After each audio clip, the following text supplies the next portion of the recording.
አዲስ ቀን ላይ ናችሁ ተመልካቾቻችን አብራችሁን ስላላችሁ እናመሰግናለን። በእያላችሁበት በቀጥታ ስርጭት ዝግጅታችን አዲስ ቀን ወደ እናንተ እየደረሰ ነው የሚገኘው። አብራችሁን እንደምትሆኑ በድጋሜ በአክብሮት እንጠይቃለን። አሁንም እንቀጥላለን። የጧት ገበያ መረጃዎችን የምንከታተልበት ሰዓት ነው ላይ የተገናኘ ነው። እንግዲህ አሁን ደግሞ መረጃዎቹን ሊያደርሰን ባልደረባችን አሚር ጌቱ እዚህ ስቱዲዮ ተመልሶ ተገናኝተናል።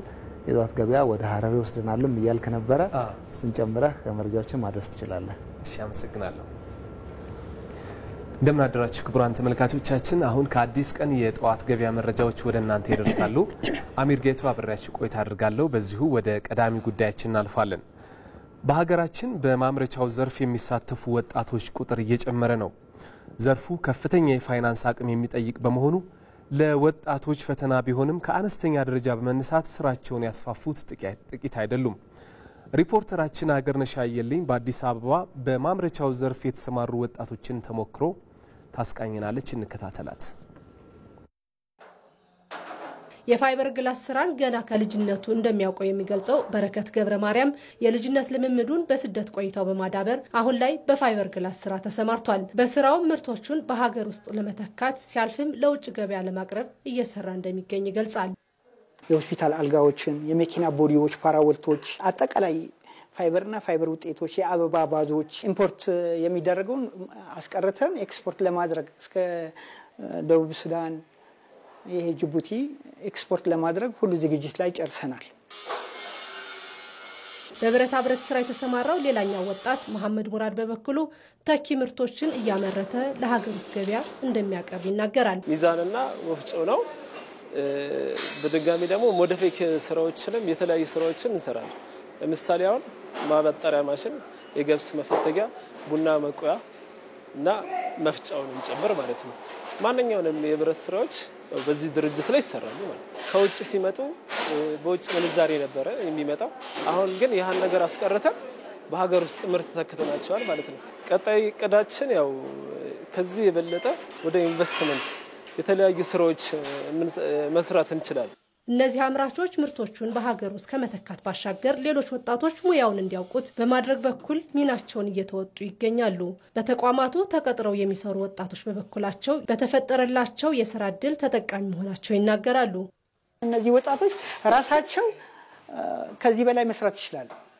የራሳቸው መክፈት ይችላሉ። በቃ ብቁዎች ናቸው። ምንም ካልነበረ ነው አሁን ልክ እንደነዚህ አይነት ስራዎችን የምንሰራው በዓለም አቀፍ ስታንዳርድ ማለት ነው። አሁን ልክ እኔ አንድ ወጣት ቻይና ያለ እኔ አሁን ከሱ ጋር በምን እንገናኛለን? በክህሎት እንገናኛለን ማለት ነው። ስለዚህ ምንድነው የዓለም አቀፍ ስታንዳርድ የሆነ የሙያ ክህሎት ነው። የትም ሀገር ብትሄጂ ምሳሌው ስራ ነው የትም። አሁን ላይ ይሄንን ሙሉ ሙያውን አለኝ።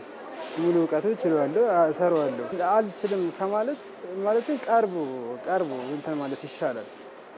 መጀመሪያ ላይ እንደዚህ ገብቶ ሰርቶ አይቶ መማሩ ነው የሚሻለው።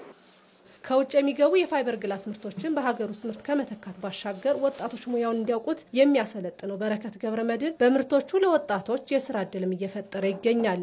68 ወጣቶች አሰልጥነናል በፋይበር ግላስ። አሁን ደግሞ በራሳችን ተነሳሽነት ለ3000 ወጣት በአዲስ አበባ 11 ክፍለ ከተሞች ወጣቶች አሉ። በየክፍለ ከተማቸው እንትን አለ፣ ፓርኪንግ አለ። አሁን እያንዳንዱ አረንጋዴ እዛ ቦታ 2-3 እየሰጠን ቢያንስ እንኳን ለመጀመሪያ ጊዜ ሞቶ እንትን የመኪና ማጠቢያ እንሰጣቸዋለን። እዛ አሁን 16 ሰዓት ይሰራሉ ማለት ነው። ለአምራች ዘርፉ ወሳኝ የሆኑ ድጋፎችን ከመንግስት በማግኘት መጀመራቸውን የሚገልጹት አምራቾች መሰል ድጋፎች ተጠናክረው እንዲቀጥሉም ጠይቀዋል። ከመደበኛ ባንኮች ብድር ማግኘት የማይችሉ በአነስተኛና መካከለኛ የኑሮ ደረጃ ላይ ያሉ ዜጎች በቁጠባና ብድር ህብረት ስራ ማህበራት በኩል ተጠቃሚ የሆኑ ይገኛሉ። ከነዚህ ተቋማት ብድር በመውሰድና ውጤታማ ስራን በመስራት ጥሩ ተሞክሮ ያለውን ወጣት እንቅስቃሴ ከራሱ አንደበት እንከታተለው።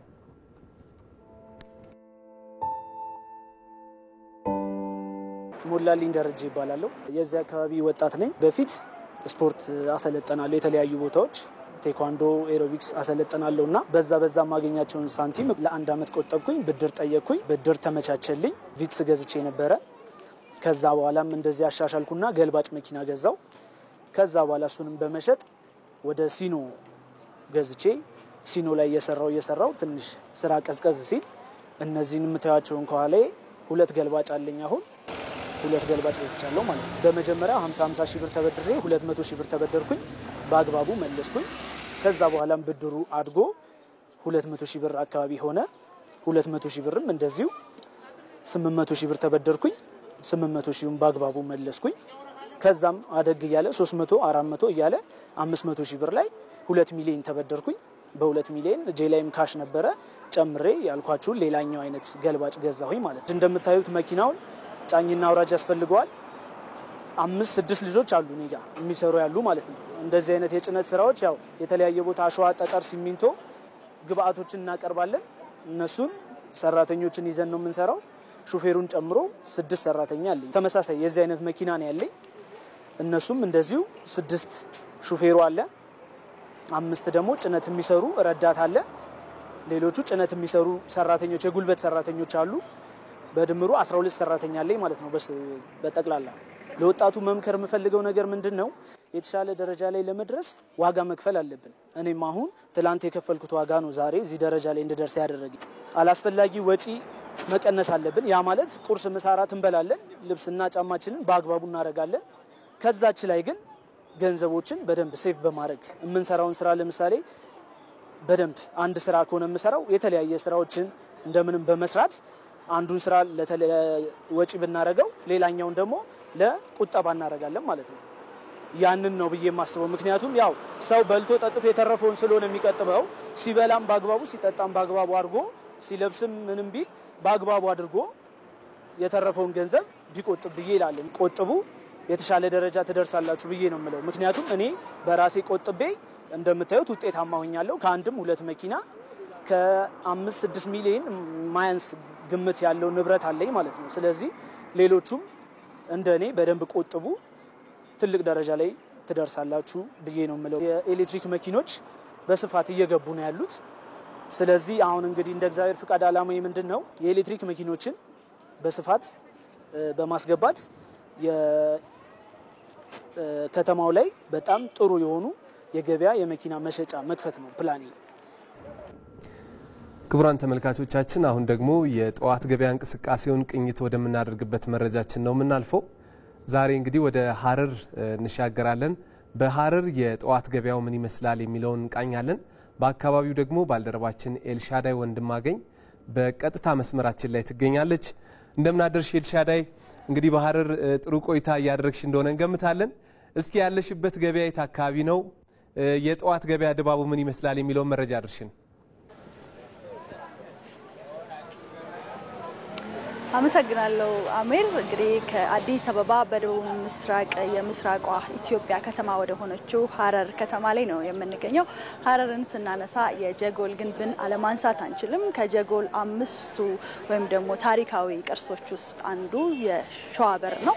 በሸዋበር ገበያ ላይ ነው የተገኘው። ሸዋበር እንግዲህ እንደሚታወቀው ጥንታዊ ገበያ ነው። ይህ ገበያ እንግዲህ አሁን ላይ በተለይም ደግሞ የእስልምና እምነት ተከታዮች የረመዳን ጾም ወቅት እንደመሆኑ መጠን በአብዛኛው እናንተም ለመመልከት እንደሞከራችሁት ይሄ ገበያ ከጠዋቱ ይልቅ አመሻሽ ላይ ደማቅ ሆኖ ነው የሚታየው። በተለይም ደግሞ ከቀን ጀምሮ እስከ ማፍጠሪያ ሰዓት ድረስ ባለው ሰዓት ድረስ ይሄ ገበያ በጣም በደማቀ ሁኔታ የሚከናወን ይሆናል።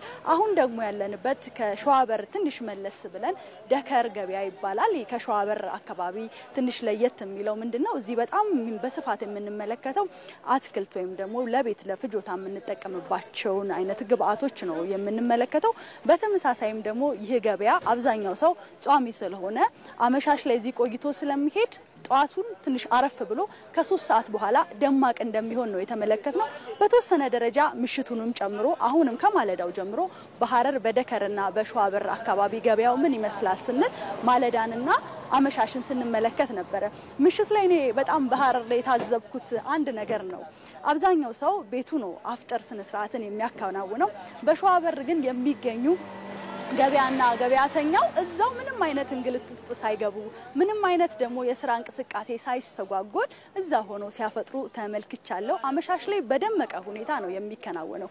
በተመሳሳይ ደግሞ አሁን የሚገኝበት ይሄ ደከር ገበያ ከተለያዩ ቦታዎች የሚመጡ እንደ አትክልት ፍራፍሬ አይነት የምንመገባቸው የግብአቶች እዚህ ቦታ ላይ ይራገፋሉ። ከተራገፉ በኋላ ደግሞ በሐረርና በአካባቢያ በተለያዩ ቦታዎች የሚሰራጭ ይሆናል። ምንም እንኳን ገበያው አሁን ባለንበት ሰዓት ደማቅ ባይሆንም ከ3 ሰዓት እስከ 4 ሰዓት ባለው ሰዓት ደግሞ ደማቅ ሆኖ ይታያል። ለተወሰነ መንገድ ደግሞ እንደቃኘ ነው ሽንኩርት ከ30 ብር እስከ 35 ብር፣ ድንች ከ30 ብር እስከ 35 ብር፣ በተመሳሳይ ደግሞ ቲማቲምም ከ30 ብር እስከ 35 ብር ለመመልከት ሞክረናል። እንዳጠቃላይ ግን አሁን የአጽዋማት ወቅት እንደመሆኑ መጠን አብዛኛው ግብአቶች እጥረት እንዳላጋጠማቸውና እንደውም ደግሞ ከሌላው ጊዜ በተሻለ መንገድ ግብይቱም በስፋት እንደሚከናወን ነው ለመረዳት የሞከርነው። እንግዲህ ተመልካቾቻችን አሁን የምንገኝበት የደከር ገበያ በምትመለከቱበት መንገድ ትንሽ ቀዝቀዝ ያለ ነው። ከ3 ሰዓት ወይም ከ4 ሰዓት በኋላ ይህ ገበያ እስከ አፍጠር ስነ ስርዓት ድረስ ደማቅ ሆኖ ነው የሚታየው።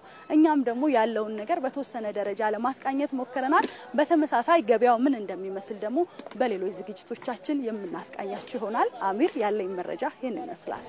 እናመሰግናለን ኤልሻዳይ፣ መልካም ቀን ይሁንልሽ። ክቡራን ተመልካቾቻችን በመጨረሻም ወደ ግብይት መረጃችን እናልፋለን። በአዲስ አበባና በሌሎች ከተሞች ያለውን የመሰረታዊ ሸቀጦች ዋጋ፣ የውጭ ምንዛሪና ሌሎች ተያያዥ የግብይት መረጃዎችን እንከታተል።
ክቡራን ተመልካቾቻችን ለዛሬ አዲስ ቀን ያዘጋጀናቸው የጠዋት ገበያ መረጃዎች በዚሁ አብቅተዋል። ስለተከታተላችሁን ከልብ እናመሰግናለን። ወደ እናንተ ልመለስ። እናመሰግናለን አሚር።